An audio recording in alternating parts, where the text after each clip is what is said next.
Well, ladies and gentlemen, it's that time of year again. Can Battlefield 2042 be saved by Season 2?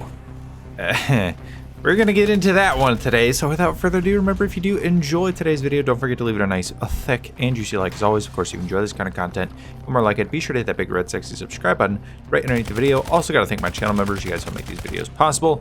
If you don't join, get access to the exclusive perks that they get, and be sure to check out that link in the description below. Anyway, let's get into the question. Can Season 2 save Battlefield 2042? Well, put quite simply, I don't expect it to. But what could it conceivably do if DICE were to pull every single stop out of the map, everything that they should have put in the game at launch, and just blow us away?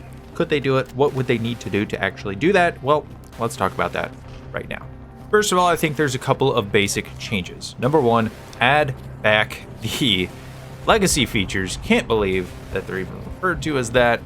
But things like a server browser would go a long way into helping with steady map rotations, with being able to join up with friends. Clearly, the matchmaking, it's terrible. Every game is unbalanced. Whatever reason they put it, it had to do with like team balancing. It doesn't work. Half the matches I play are either a steamroll or the attackers get stuck in the spawn, or if it's conquest, one team dominates the other. It's never balanced. So, you could chalk that up to just the few amount of players. There's a little bit more of a gap between certain players that are left playing, so it may be more difficult, but still, I don't really think it matters when you have 64 or 128 players on a server. You're not going to have perfectly balanced teams anyway. At least just introduce a server browser so it adds some randomness to the entire thing of it. It also just makes it easier to, again, join with friends, since we can only add 4 to a single party. It would just go a really long way to improving the quality of life of this game. I know there's one in Portal. Literally put one in All Out Warfare. Just take it and copy and paste, put it in All Out Warfare. I know it's more complicated than that, but like, come on, just do it. It's been a staple of the franchise. It's there for a reason. There's plenty of reasons to have it. Not saying take away regular matchmaking, but that is something that would greatly improve the quality of experience for a lot of players, so they don't have to worry about playing on extremely high pings. They don't have to worry about, trying to find their friends somewhere, hoping to God that they join into the same match. You don't have to worry about any of those things. You can join on the servers, on the maps, with your friends, all the things that you want out of a match when you go into the game. And if you don't want to do that, you can still do regular matchmaking. Totally fine. Anyway, another quality of life thing, take some of the Portal modes, some of the ones that rotate through there, bring those to All Out Warfare. I don't see why we need several different Conquest playlists when we can have Rush, we can have Conquest, we can have Breakthrough, Exodus Conquest, we can have Domination. Take other modes and put them in there. We don't need several different Conquest modes. Honestly, Exodus Conquest should be the only Conquest that is available. Maybe if you implemented a server browser, we wouldn't have to have a dedicated playlist for a new map. That just seems unnecessary if you have a server browser in there, but I digress. You can still make a playlist for maybe the first couple weeks if people play it, but after that, toss it into Exodus Conquest. I don't know. Right now, there's no reason to have 3 Conquest playlists and 1 Breakthrough playlist and no other options in regular All Out Warfare. I feel like it sucks because there's a lot of small modes that this game could use and are historic to Battlefield that should be there for everyone to go in and play. A lot of people like Rush because it's a little bit smaller, a little bit more tactical, can be a little bit more competitive for people, and it also offers better performance, whether you're on PC, whether you're on Xbox, whether you're on PS5. It can really help improve that, and I think all around that would just help a lot with people getting the experiences that they want. The next thing to change, I think, is to have variable server refresh rates. You'll notice in some older games, the smaller the player counts, the higher the refresh rate on the servers. So if you're not aware, the current gen consoles, I guess their current gen now is Xbox Series X, PS5, and PC. They're all playing on 45 hertz servers. Now, PC players are going to be like, holy crap, I'm used to 60 hertz or higher. And people on Xbox Series X and PS5, well, maybe we had 30 hertz servers before. The 45 hertz really don't feel that much better. You could get 45 hertz servers way back in Battlefield 4 on console, so they really don't feel all that great. Anyway, it's kind of like, oh, this is the same crap I've been dealing with for years. I feel like these are powerful enough to be able to have 60 hertz servers. Now, why am I bringing this up?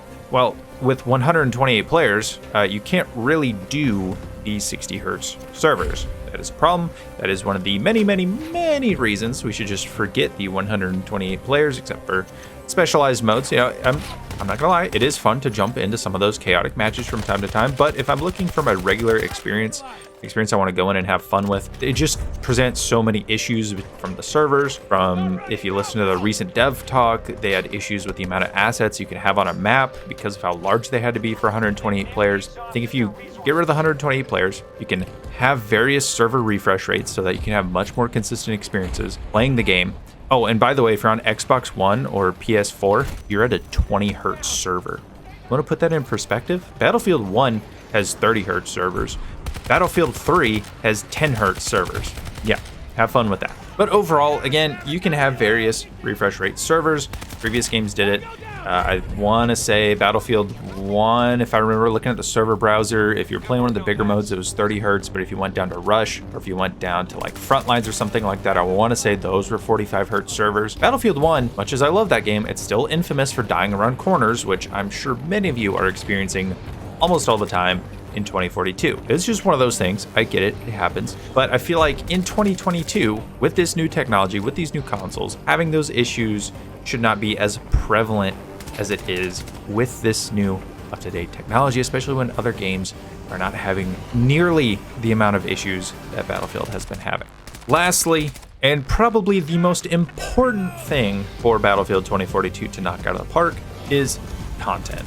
Now, we basically already know, again from the dev talk that was, I think, a couple weeks ago, we're only getting one map. Now, there have been recent leaks talking about the new map. It's apparently going to be called Stranded. It has something to do with being on a lake or a dam in South America. I think it's in Panama, so Central America. And now there is a Bad Company 2 map that kind of revolves around a similar situation. So some people are speculating that it might be another Portal map. It's not very clear if it is. It seems like it is going to be just a new map for all-out warfare. Now, is it going to be infantry dominant? I don't know. Is it going to be vehicle dominant? I don't know. It could be like all the other maps in the game. It could be something new and fresh like Exposure was, which I think is a bit overhyped as a map, but is definitely better than literally all the other base maps in 2042, minus the Portal maps. But this could be a pretty map if they actually learn their lessons like they're saying they did. Now, does that mean anything at all? No, because we haven't seen it, haven't gotten to play it.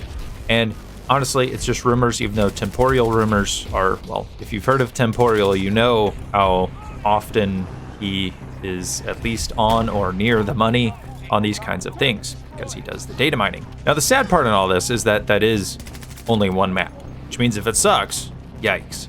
If it's good, well, great, but it's still only one new map. And this is an issue. This is a crappy trend set when we used to have premium pass in games and we would get multiple maps, multiple weapons, new entire factions, haha, remember factions, into games that we could go and we could enjoy, and it was great. Now they're like, oh, well, you have the battle pass so people aren't excluded from the new content. What new content? One new map is like, what am I missing out on? It's one new map. There needs to be more than one new map. This is not a good precedent to set. This is not good for the community. This is not a good way to keep people engaged. And even if they do add weapons from Portal, okay, those are weapons we've already been using in Portal. Those are not new weapons. Where are the new weapons? Where is the new content? Again, I'm fine with adding weapons from Portal. I think that's cool, but that should be a bonus add-on after you add other new weapons, other new assault rifles, other new SMGs, other new LMGs, sniper rifles.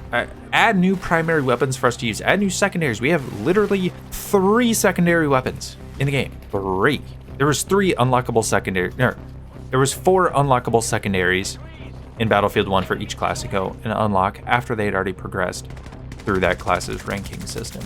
There was more to unlock in the base of Battlefield 1 than there are total secondaries in 2042's All-Out Warfare. I'm not really counting Portal because that's kind of its own separate thing. We don't really get a lot of access to those because of the amount of game modes. I mean, how many of you are playing with the Portal weapons? Let's be honest, compared to the amount of people that are not playing with that. So again, see what I mean? There needs to be new content. Not having new content is not a great way to bring people back to the game. That's not a great way to revive the game. It doesn't really do much for the overall player experience. Again, would I like for them to port the Portal weapons into All-Out Warfare, rebalance them, shine them up a little bit, add some attachments? Yes, that would be very cool. Is that going to make me go, oh yeah, let me just hop on into Battlefield 2042, look at all these new weapons I've been playing with for a decade.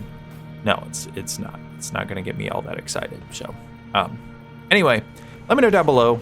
Do you think that Battlefield 2042 will come close to these kinds of expectations, even if not by Season 2?